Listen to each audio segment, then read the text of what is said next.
we've got the main bits of the interior out of the trunk. Next up, there's no doubt about it. We're going to take these hood hinges out, and you'll see those two bolts right over there. And that's where we're going to get started next. So let's get busy. All right, 13 millimeter.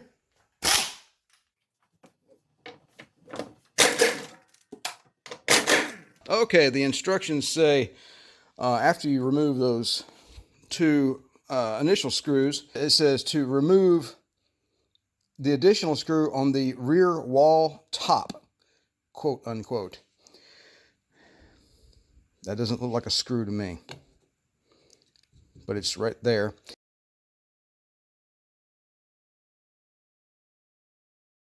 I'm thinking about cutting the top off of that. Oh boy, we're into it now.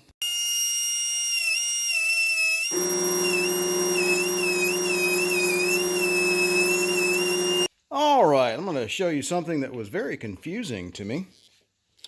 The service manual says, hey, look, there's supposed to be a nut here. You take the nut off and it releases the hinge, right? There's a nut here and there's two down below. Then we already took those two off. However, when I came back here and looked at this, all I saw was a perfectly symmetrical dimple. And it looked exactly like formed sheet metal. I don't know how they did it at the factory, but they somehow managed to put some rubber type sealing compound over this, and it formed a perfect dimple that looked like a piece of metal. And I thought to myself, that's just crazy. So I got the grinder out and just sort of nipped into it just a little bit and started uncovering that threaded shaft right there that goes down into the hinge. And you can press this, right? This is a flexible rubber material right here. All right, well, let me dig this rubber or plastic or whatever it is out of here so I can get to that nut and take it off. Well, take a look at the other side. It's the same way, but there is a minor crack in this one, so that I might have been suspicious. And you can see the delineation of the plastic or rubber or whatever it is around the nut and on top of that the threads there. So this one would not have fooled me so readily, but the other one did in fact fool me. I had no idea what I was looking at.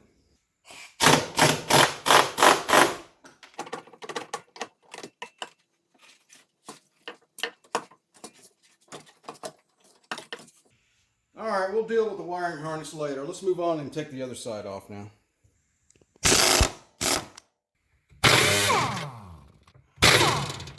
All right, with a little wiggling, that should come out of there. There we go. So there's no wiring harness on the passenger side. So let's put that on our pile of junk. The whole point of that exercise was to get into this corner and start working on that metal right there. So, all right, Jonathan, are you happy now? I'm just yanking your chain, buddy. All right, let's take some of the paint off of this corner piece here and see what we're dealing with.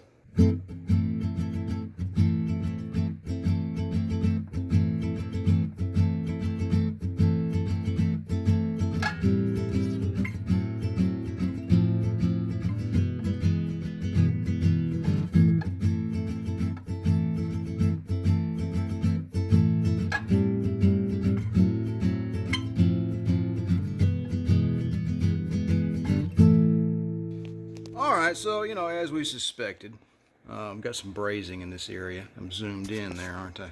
Got some brazing in this area, so I don't really want to use heat to get that out of there. We'll start tearing things up. So I think physical removal is in order. All right, pretty much the same situation on the driver's side here. We have released pretty much this whole corner section here, and the brazing on this area is remains to be firmly affixed. So the way to get the brazing out of there, the real way, the right way, is just to get a torch and get it on there and melt it out. That's not going to happen. So I'm going to be using physical means and moving slowly and gently.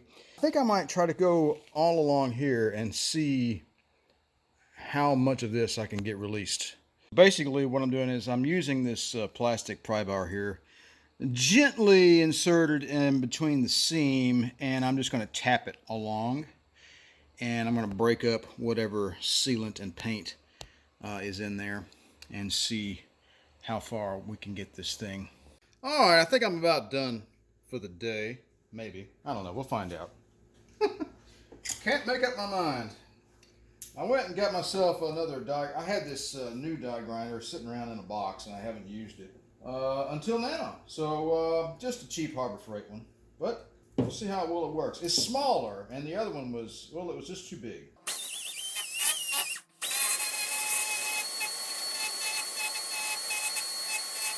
That's not doing a whole lot. If I want to be perfectly honest, that's just not doing a whole lot. We might just have to make a slit right there. I was trying to avoid cutting metal, but I don't think there's a way around it, to be honest. We've run this screwdriver and that plastic tool all along here, and this panel, we're getting there slowly but surely.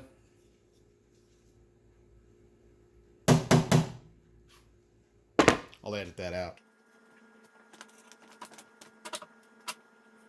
Yep, I think the next step is to go ahead and work underneath here.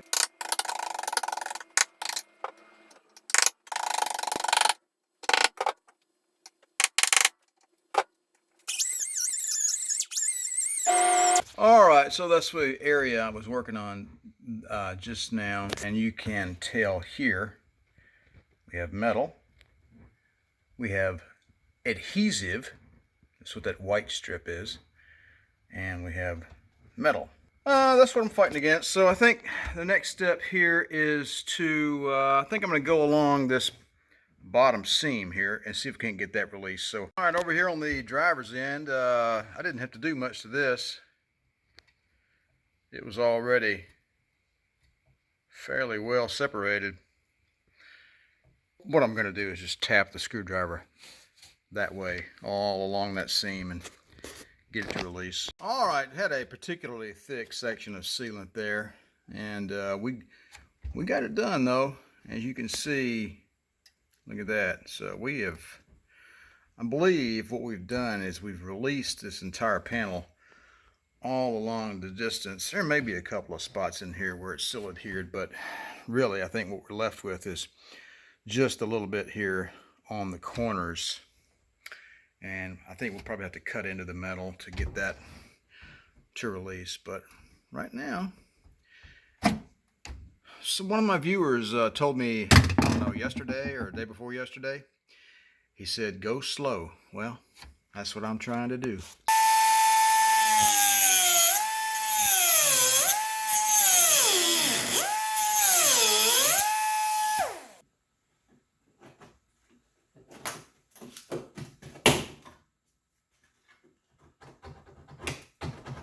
Look at that. We're getting somewhere, folks. Let's do the other side now.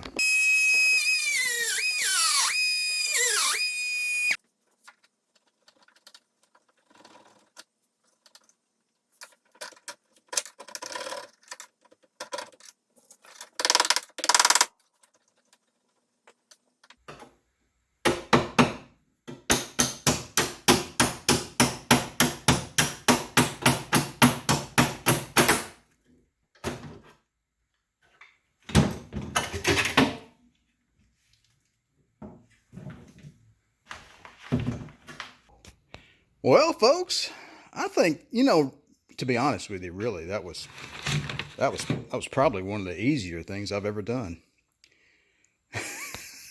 What a mess. All right, so let's take a look at this thing before we wrap up part 4 here. I want to get this uploaded. This is probably a short video, but I want to go ahead and get this uploaded because I know some folks are kind of curious about the state of this car. The structure, I would say, of this piece is pretty good, really. We just need to de-rust it, and I think just on this preliminary inspection, we might be able to fabricate a little metal there and fabricate some here as well. I know it looks terrible on camera, but you know, a cutting wheel and a metal brake and a welder can do wonders. Look at this. You see this black paint here? That looks like a, I don't know, that might have been the original panel this might have been the original panel that came from Mercedes, but you know, there's no way to really, I don't know if this was done in the factory or not. My assumption during all of this was the panel had been replaced at some point. There was a leak. They put some glue on it, put it back together, and fixed the leak. So there's the adhesive that I talked about earlier. I believe we can save this piece. There's some rust on the bottom here, but I think we can save this piece. Man, what a mess! And we can de-rust it with the Evapo-Rust. I've got 5 gallons of Evapo-Rust over there. I can get myself a nice long plastic trough of some sort, maybe one of those big containers you get at the big box retailer, and put that stuff in there and just soak that thing and get all that rust off of there. I think that might be a good plan. This, on the other hand, will be quite a bit more difficult. We'll have to do some metal bending and some welding and some fabrication, some rust removal. Just toss all that stuff in there. We're going to get it done, though. All right, folks, we're going to call this part 4. Appreciate you guys sticking with me while I stubbornly pursued removing this panel from the rear of this 300 SD. If you do me a favor, don't forget to like and subscribe. It would do my channel a world of good. You guys take it easy, and remember to enjoy restoring your classic Mercedes.